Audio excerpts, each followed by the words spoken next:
Hello, Alessandro here. So today another video, and today I wanted to talk about all of those times the booking engine shows up with a no availability message. In other words, people or prospective customers trying to make a booking search through the website, jumping onto the booking engine, and the booking engine shows a no availability message. Just to make an example, now this is what a no availability message looks like. Now for this time, I don't want to talk about how to better manage a situation like this, meaning when prospective customers face a no availability message, how to make the most out of it, because this is a known end, meaning that the people don't have other choice other than bouncing, all right? But actually what I would suggest doing is the so-called yes and no but tactic. Well, in this case it's a no but, meaning no, there is no availability, but booking engine, me, hotel, through the booking engine I can offer some other solution. But okay, food for thoughts for other videos. But the situation is, I prepared a couple of two diametrically opposed situation or hotels having two different situations, and the first one is like this. Now 12%, look at the pie charts on the right and availability. This is simple as that. How many times the booking engine return an availability? 12% of the times. And what you don't know is that this hotel had an occupancy rate, a general occupancy rate of more or less 90%, a little bit less than 90%. So quite good, actually very good. And therefore it makes sense that the higher the occupancy rate, the higher the no availability rate. All right. In my opinion, based on my experience, these two numbers, these two figures, so 12% here, no availability rates, and 90%, more or less 90% occupancy rate, make totally sense.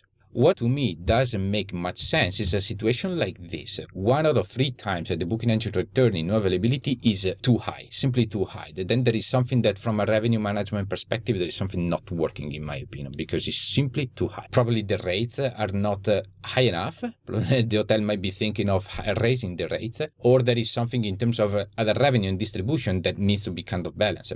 But what you don't know is that this hotel has, other than 30% of no availability dates, also has an occupancy rate which is more or less 70%, so not even fully booked. This hotel is definitely not making the most out of it, because most of the times the booking engine returns no availability. Now this is something very weird in my opinion, and it may be for many different reasons. One of the reasons is simply that this hotel fears the overbooking situation, and therefore when it reaches certain limits of occupancy rate, they actually close everything. Now no availability doesn't necessarily mean that those dates are necessarily closed. It may be, for example, that there is a minimum length of stay, for example for 2 nights, and the prospective customer actually makes a search for only 1 night. All right, in that case, it's anyway a no availability message. Now, the best solution, in my opinion, to look into this kind of pie chart is on a daily basis. Of course, also on a weekly basis, monthly basis, but this is something that I will definitely suggest looking into on a daily basis. Not necessarily the pie chart, but eventually, if you have a proper tracking, and this is, by the way, Google Data Studio, which is pulling data from Google Analytics. But what I'm tracking here is each and every date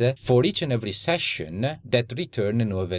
So if I made, for example, in this case, I can see that on a daily basis, now today is the 6th of January, and I'm looking into the data of everything that happened in the booking engine for this hotel on the 5th of January, so yesterday. There have been 6 searches for the 4th of April 2020 that return no availability.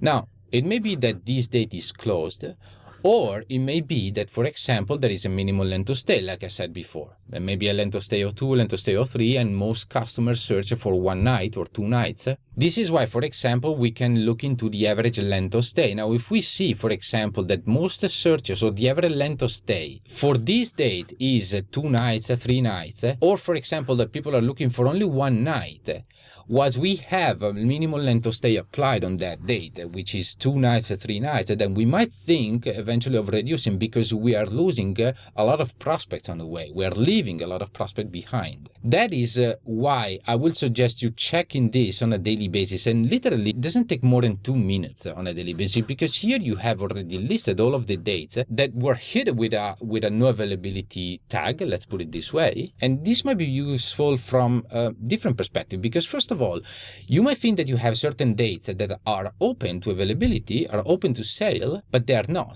This is especially the case when you don't work with the free sale, but you rather work with allotment. And likely you don't have a PMS interface, and therefore, for example, you have an allotment of 10 rooms for a certain room type, and they're got all sold at a certain point, and then through this report you might realize that eventually you might need to add some more room types. Or for example, like I said again, when you have minimum length of stay or an average booking window, so for example people tend to look for a certain date at very last minute or last second, but you have a minimum advanced booking days applied. So this is what I would suggest you doing, or what I would suggest you having with your tracking. It's not extremely easy to have this kind of tracking, but it's definitely possible. And yes, I hope you found that useful, and I'll see you again soon with other videos. Ciao, ciao.